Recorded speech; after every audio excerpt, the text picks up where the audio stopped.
Only joking. Glad you enjoyed the last video, guys. Thanks for watching. Thanks for your likes and subscribes, and your super thanks. It was fantastic.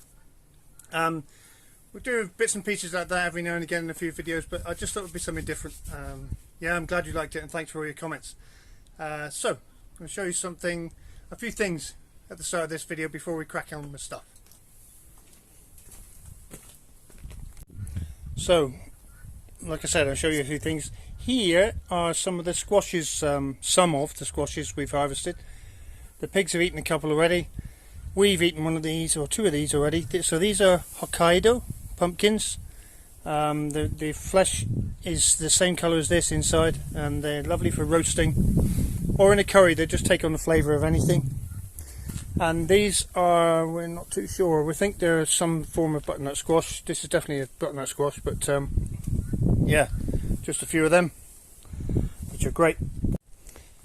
And here, with my hand inside it, is one of the finished pool table pockets that Angie's done. We've just got to put a gold tassel on the bottom and attach it to what I've done in the pool room, which I'll show you now. So what I've done in here are corner pocket issues, or pocket issues. I've got a roll of, I'll show you this stuff, a roll of this material. I don't know what it's called now. Well, that's it there. I have no idea what it's sort of called, but, and it's I don't know, it's like a polyester cotton thing, but it's so wide, but it curls up into like a stringy bit.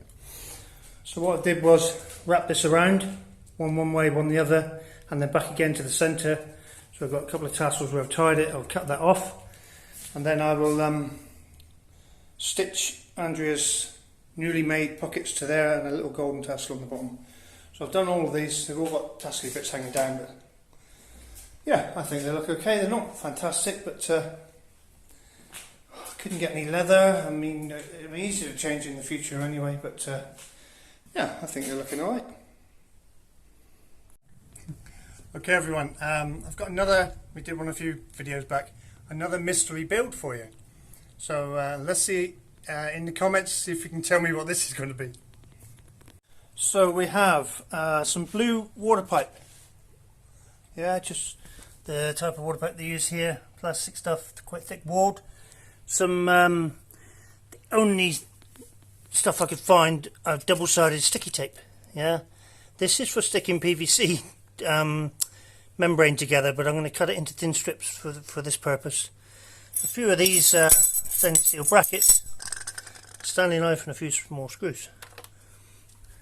Let's give it a go, see if you know what it's going to be.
So there we have it. Obviously the extension reel won't be there because I'm going to make a hole through the roof and put a plug in here and a switch.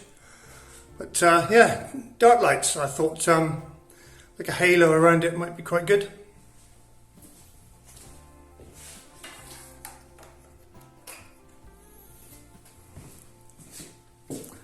There we go.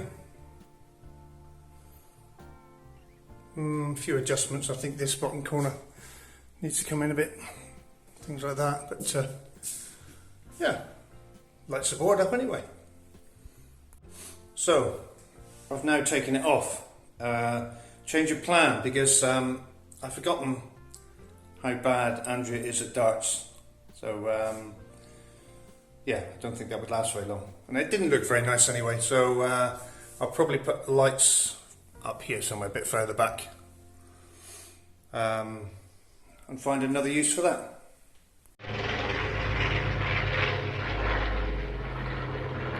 So everyone, just thought I'd give a quick mention to the brave people fighting the fires and stuff. This fire in Garrocho is massive. It's been going on for 4 or 5 days now. As we speak, it's the 4th biggest fire that Portugal's ever had, and hopefully it doesn't get any bigger. Just hope they get it sorted soon. It's just, yeah, really sad to see. So here they are, 3 young boys, teenagers, on their first trip out over to, oh dear, over to see our friend Dave and fatten up with him. Hey guys.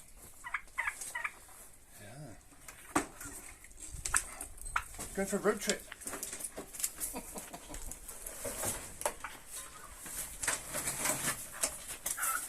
There you go.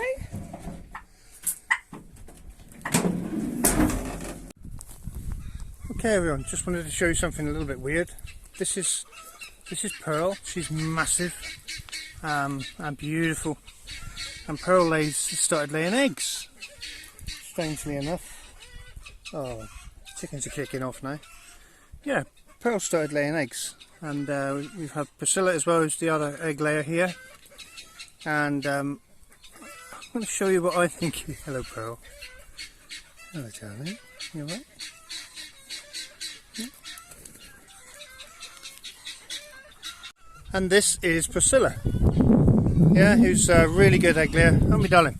Yeah, but guess what? Guess who lays which eggs?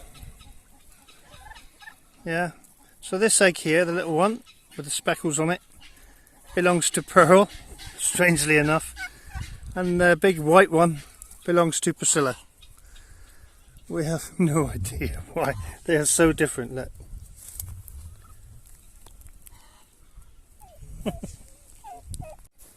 I just wanted to show you how big Albert's getting. He's not laying any eggs, but look at the size of him. He's just massive. Aren't you, mate? Eh? Aren't you? Gentle giant. Yeah. And see the bronze. I don't know if you can see the colouring on his breast there. It's just, you see why they're called bronze turkeys. Hey? Albert.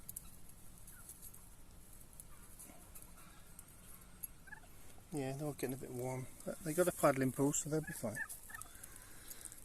Yeah, hopefully. Elvis is coming out. Elvis is a proper mess now, but I wish I could get them side by side so you can see the size of Albert. It's huge. Yeah, here we go. So this is Elvis, who we thought was a big boy, and you can see the difference now. Elvis is still the boss, but yeah, look at the size difference. Okay, so we're going to do a little recipe this week. I've already started it. I started it 4 days ago, I think. I'm going to show you how to make pizza dough. It's a recipe from Vito Jacopelli, a YouTuber. He's fantastic, and most decent chefs use him. So basically what I started with is we had 800 grams of T65 strong flour, 800 milliliters of water. Yeah, so equal flour and water. So that means it's 100% hydrated. And then mix that up for 5 minutes or so with the mixer. Oh sorry, forgot 10 grams of yeast in that as well. Yeah. And a little squirt of honey. Say 10 grams of honey, 5 grams of honey. Give the yeast something to eat, basically. So that's been going now, and then put it out in the room. Let it start working at room temperature for about an hour, hour and a half, and then I put it in the fridge. And it will stay in the fridge for up to 7 days, like that. So we've got half flour, half water mixed with a bit of yeast and a bit of honey. Yeah. So to that we need to add more flour.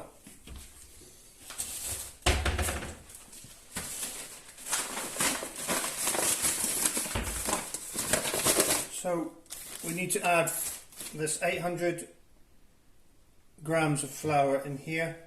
So I need to add another 400, say 450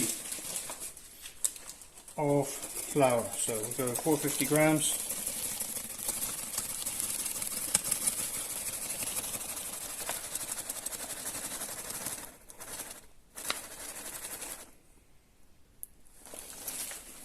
Not too bad.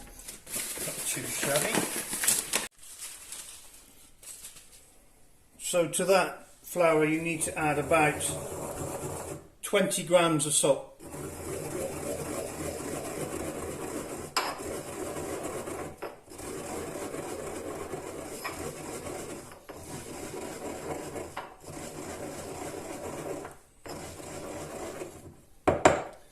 And because we only buy granulated sea salt and not the fine table salt, so that's why I had to grind it up. But 20 grams of salt.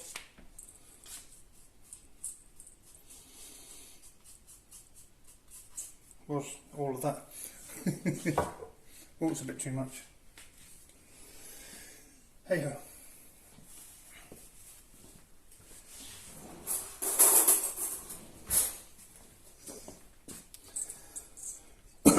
I like to mix that in with the flour. So then just stick it all together.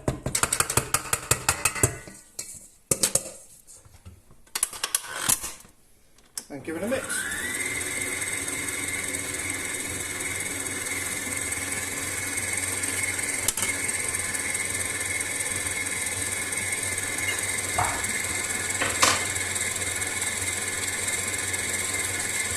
Okay, so mix that for about 10 minutes. Well, I didn't actually, the mixer did. So you just need to tip that out into your floured surface, and you can see it's still cold actually.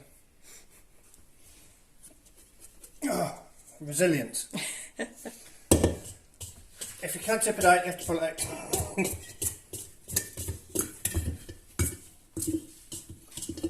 There we go.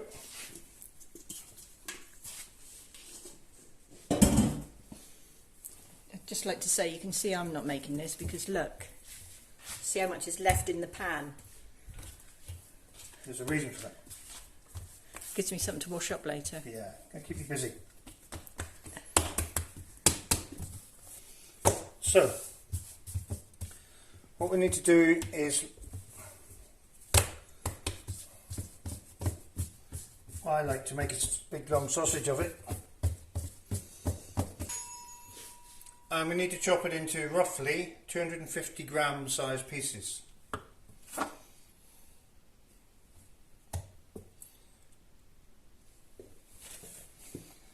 So roughly 250 grams, something like that. 266 is fine. So that's about the size we want.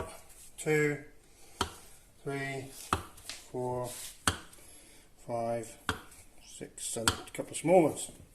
I do believe, hang on, what are these? 200. It's alright, it's a couple of little ones. So that's 1, 2, 3, 4, 5, 6, 7, 8 pizzas for me and Ange tonight, because we made this previously and then Change your plan. plans changed, yeah. So now what I like to do is get something that these balls need to be prepared. Your pizza dough needs to be prepared like this 6 hours, roughly 6 hours before you're going to use them. give them time again to prove at room temperature. Just here,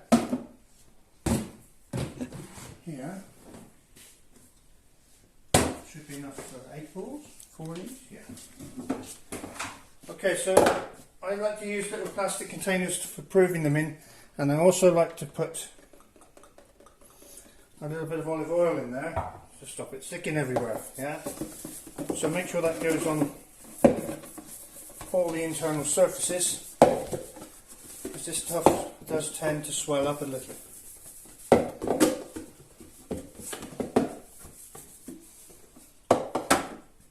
And take your little ball,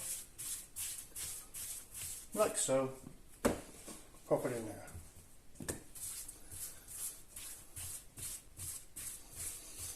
Probably isn't the best way of doing it, but this is the way I do it.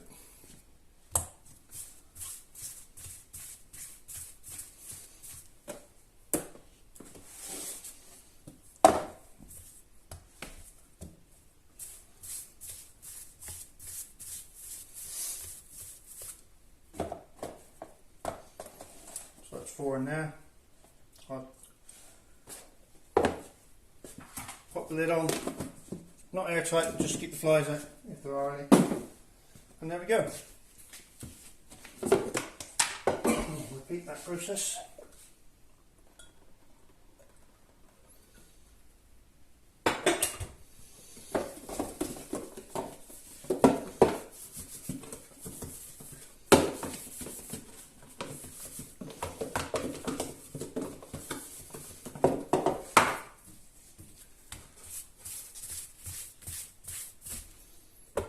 One. Probably yours.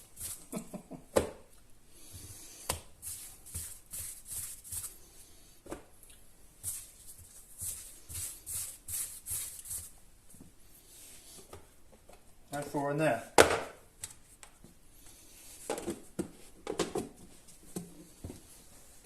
So there we go.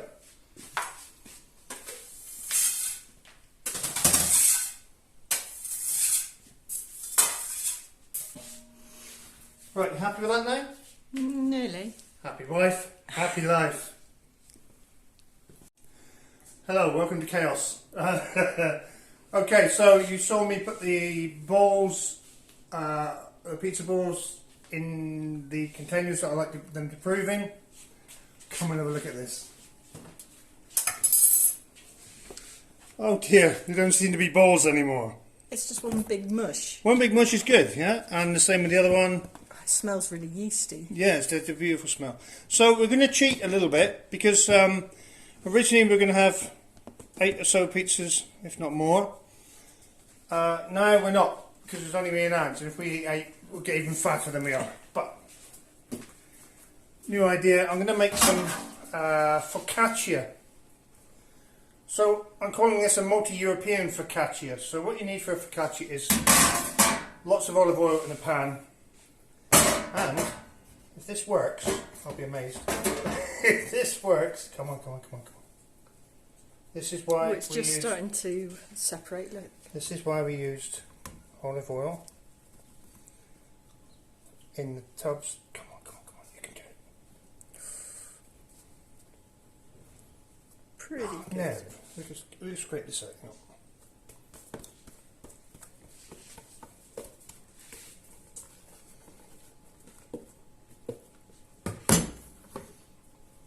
Sorry.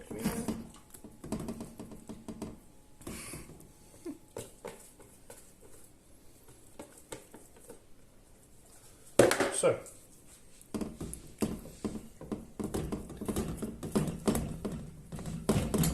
yeah, just going to give that a little dusting of flour because it is a little bit moist on the top. Okay, so what we can do is just make some divots in it, like you see proper chefs do with focaccia. And I'm by no means a proper chef, but I do make, I must admit, a cracking pizza dough. This recipe is really good. So we're going to put our own little, these aren't potatoes, what are they called? Tomatoes in here. And just put them in those little divots and push them in the holes. Like so.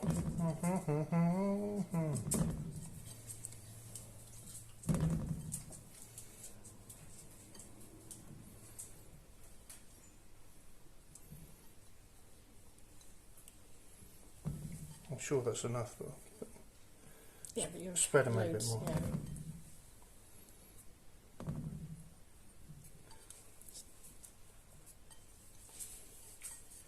We've got divots everywhere. It's like a golf course after I've been playing on it.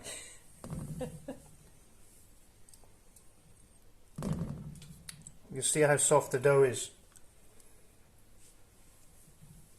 I've been instructed now by my wife in silence where to put one. Is that enough, darling? Yeah, that'll do. That will do. Oh, actually, no, it's a bit of a... Oh, one over there as well. Yeah. Okay, you get the idea. What I'm also going to do with that is put a few sprigs of, like, you see the way rosemary grows? You get sprigs that come off the main stem. What I'm going to do is shove a few of, like, the double spriggy things. I don't know what they're called. Sprigs? They must be called sprigs. In like so. In a few places. And I don't think you could ever overdo it with rosemary, because I think it's the probably most versatile and most distinct herb there is.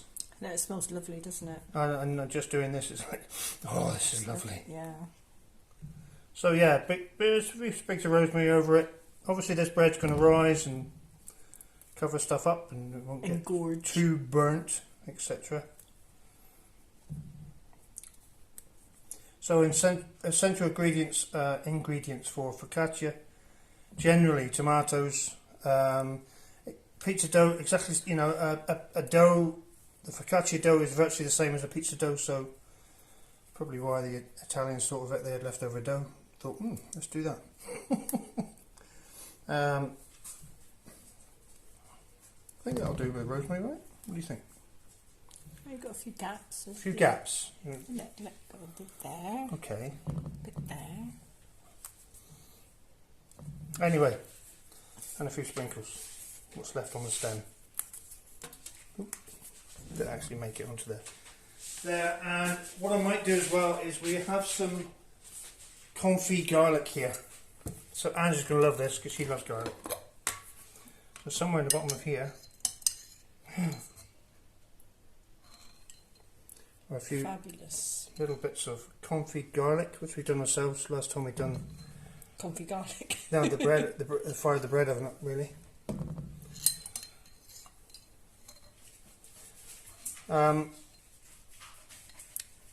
These are done with rosemary as well.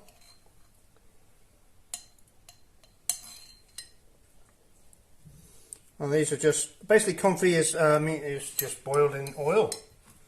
So our own olive oil, our own garlic, and it was boiled in the bread oven for as long as it, probably too long I think, but God, it's really strong smell. Can't you smell it? Mm. Yeah. Can everyone else smell it?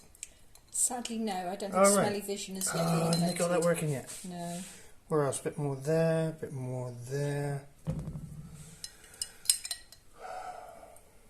And a couple more bits on there. We're a bit lacking in. A bit lacking here. Okay, there we go.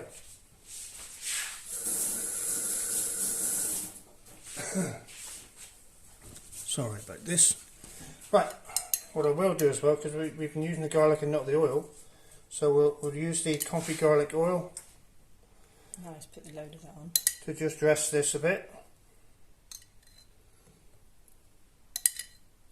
Keep drizzling. Keep drizzling.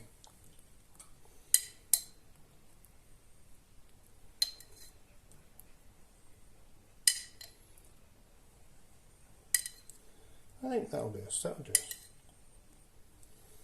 And what I like to do, there. Just crack a little bit of salt over this as well. And there we go. So while I'm making the first pizza, I'm going to chuck this in the oven. So we fired the oven up 4 hours ago. It's in the middle, and now we've pushed all the fire to the back, and we've got a couple of little logs in there burning just to give flame over the top. And I'm literally just going to put the focaccia out right there in the centre, and Angie's going to keep an eye on it for me. In fact, I'll bring it back a little bit. Oh. And there we go. Essential equipment if you've got a wood-fired oven in your back garden like we have. Welding gloves. Oh, sorry, wood-fired oven gloves. And I'll just show you quickly how we're doing. Yeah, so I'll turn that around.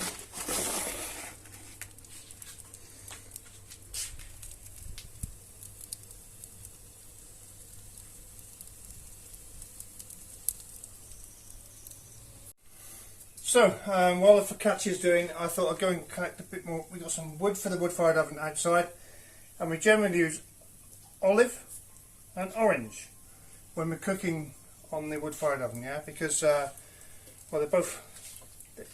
Nothing you put on really flavours anything you're cooking, but it's most funny if you cook on orange and olive, you can't go wrong because you can eat all of them, so it should be fine. So guys, this is my worst bit, shaping the pizza thing. A lot of people you say you roll them over the back of your hands and blah blah blah. I can never sort of get it right, so yeah, I need to practice more basically. We get rustic shapes. We get rustic shaped pizzas, okay. So when you got your pizza on your peel, which is probably the easiest way to do it, with plenty of semolina flour, make it all go easier. This is pre-made by my glamorous assistant many moons ago. It's just, what's it, a tomato thing? Yeah, just tomatoes. Yeah, how do you do it? What's it called? The tomato puree? Paste, yeah. Paste puree thing. Of our own tomatoes, and yeah, it's just, that's all we need, that much. Don't overdo it with pizzas, definitely. So we need some of them, and then this is just going to be a basic... We're going to do a margherita. Is it a margherita? Yes. Is it? So we'll have some bits of mozzarella over it. Again, with pizzas, don't overdo it. Too much and they go soggy and horrible, or soggy and hard to light, as my father used to say.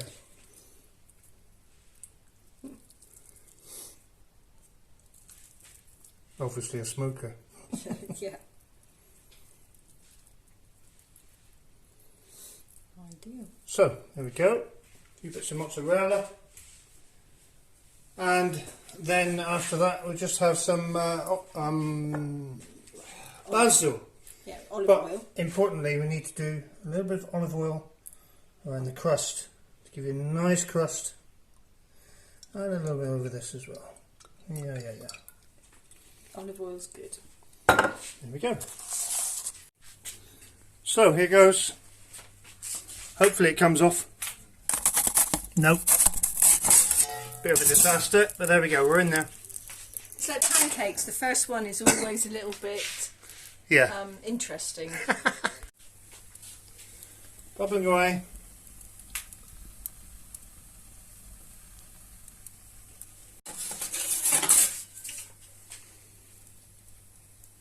About a minute, which so yeah, this is a diamond shaped pizza. We like to do, you know, all sorts of different shapes. And then a little flourish. Ooh, steady. I like basil. I know, but there we go. That'll do us. Lovely. Margherita a la Quinta das Matinhas here. So, margherita. I think the fire could do with being a little bit hotter, but as you can see, nice fluffy crust. Ow, and very hot. Warm? So there we go, guys. You want some? Cool. Do you want a couple? There we go. That's your bit. Oh, that's mine. Because they're the bigger ones, aren't they? I don't know. I have no idea.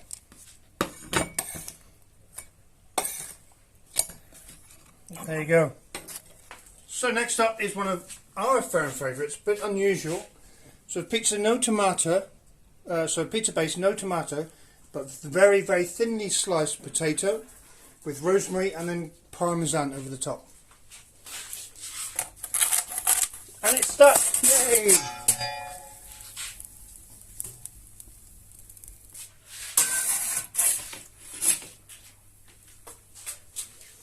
Another interestingly shaped pizza. Very organic. Organic shaped pizza. So this is thin slices of potato with rosemary and parmesan. Unfortunately it's really thin here, which is why it got burnt from underneath. But yep, just get it down us. Nearly the last one. Getting better shapes now. So I didn't film any of it, but the goats have had a bit of a traumatic experience. They've all had new earrings. We're called here brincos. So yeah, and they've all been registered, dewormed, and they have a little microchip in them, so they can be easily recognised, I suppose. Yeah, and these two are fine. Gertie didn't like that at all. Not pleased with Gertie. But all done, and I didn't record it. Hey, great. But the vet was fantastic, and to get the 3 done cost €15. Okay guys, just a bit of a warning to you. I'll give you guys a pair. Do you want a pair? Napoleon has been very ill. He's been a bit constipated. And while the vet was here, he had a quick look at him. He's not a pig vet, but he had a look at him. And he's got a massively high temperature. And the vet gave him some antibiotics. And you give him some more water. Yeah, well done.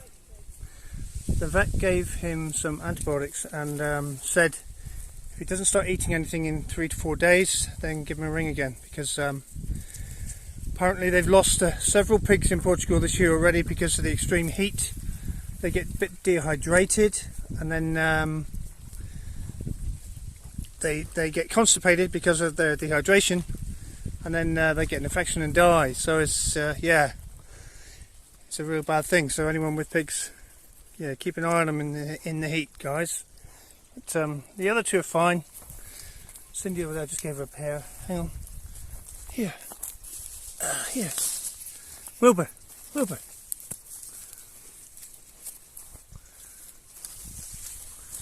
And yeah, this poor little fella is looking a lot better. Literally an hour ago he had his antibiotics and he's looking a lot better already, because he was just lying down and then just trying to poo and couldn't. And yeah. Okay babe, that's fine. So hopefully the nice cool water will cool him down now. Poor little chap.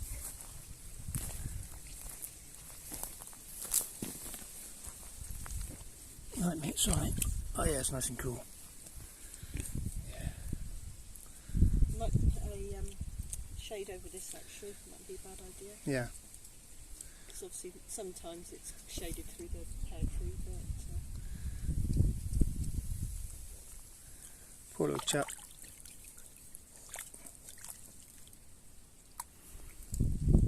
I mean, to be honest, look, he's moving a lot ever since it's just an hour ago. It's amazing. He was literally just lying down, but let's hope he's going to be fed in a couple of hours, so let's hope he eats something. Yeah, you don't need feeding, yeah, do you? you're right, Cindy. Yeah. He also said that never give your pigs dry food. That's another thing, that they obviously have to use that water in their stomach to make the food moist, or it clumps and makes them constipated. And first time I've heard of an animal dying so quickly of, or possibly die quickly of constipation. But Well, it looks like he's going for the pears, don't it? oh, hang on, I'll give him a pear. You see from here, or it's a bit darker than here. Yeah. Oh.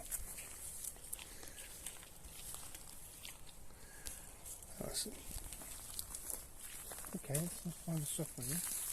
You can step on it with your foot. Yeah, man. Not yet. You try a little bit pear? No. Oh, pear. I don't want pear. Cindy. Cindy. Steady now, mind my fingers. Up there? Yeah, he's still a little bit of bum Yeah, wiggling so going apparently on. the bum wiggling is shivering. That's the fever. Ah, Yeah, we thought he was trying to do a poo and stuff, but apparently the wiggly bum, the vet said, was the sign of fever in a pig. So there you go. No wiggly bums with these two, just curly tails.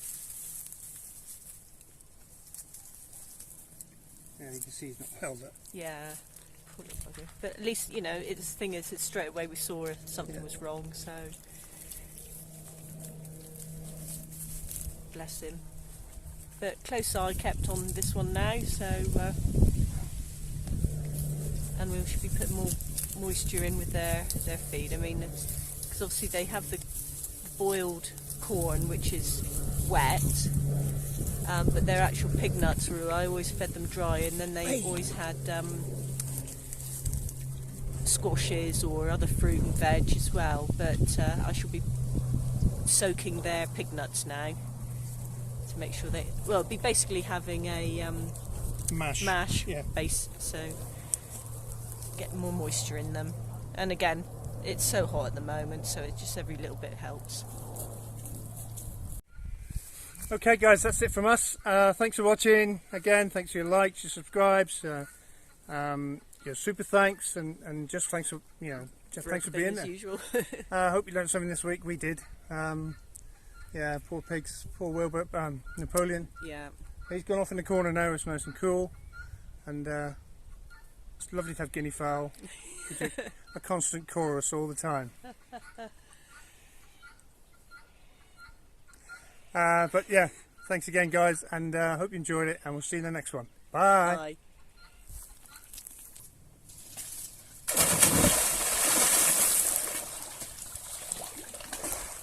Okay guys, next week, well, the next video should be about the pool, because it started to get a bit murky, and mainly because of the sunshine. Hang on, get it. So mainly because of the sunshine, it's made it a bit warm, which is why we put the blue insulation on the top. Yeah, but next week, to get rid of the